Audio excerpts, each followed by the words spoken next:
On behalf of your property manager, I'm going to share with you convenient tools that will allow you to handle many of your needs as a tenant. Your property manager will issue you a unique username and password and access link to your private tenant portal. Look for this to come to you via automated email. If you don't see it in your inbox, check your spam folder. And once you've received your username and password, use your login link or your mobile app to enter your portal. To use the mobile app, download Resident Connect through Google Play or the App Store. You are also able to enter your username and password directly through this link. Should you forget your username and password, follow the retrieval link on your login screen. Once in your tenant portal, notice the options your manager has provided you on both the summary page and the other tabs. If you're required by your property manager or are interested in renter's insurance, you'll be able to purchase an affordable policy right through the summary page in your portal. When in the Statements tab,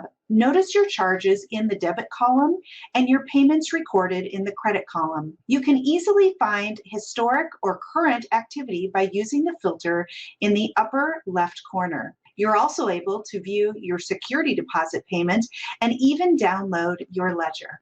If your manager desires, maintenance requests can be submitted through the Repair tab. Here, you'll view open and closed requests and see the option to create new maintenance requests. Complete each section as thoroughly as possible. If your manager is accepting electronic rent payments, the Payments tab will be enabled and you will see your payment options. Bank account payments require you have a checking account with a routing and account number, and debit cards are treated like a credit card payment.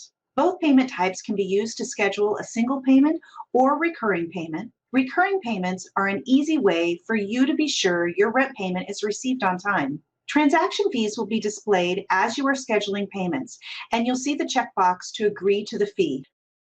Some managers accept electronic cash payments, and if yours does, you'll see that option in the payment screen. Click on the blue button to send a payment barcode to your phone or print out a payment barcode voucher. Enter your zip code to find the nearest payment location. Be sure to look at your Files tab to view what your property manager has shared with you. And to update your email address or automatic email reminders, click the Settings tab. If you have any questions about accessing your tenant portal, don't hesitate to reach out to your property manager.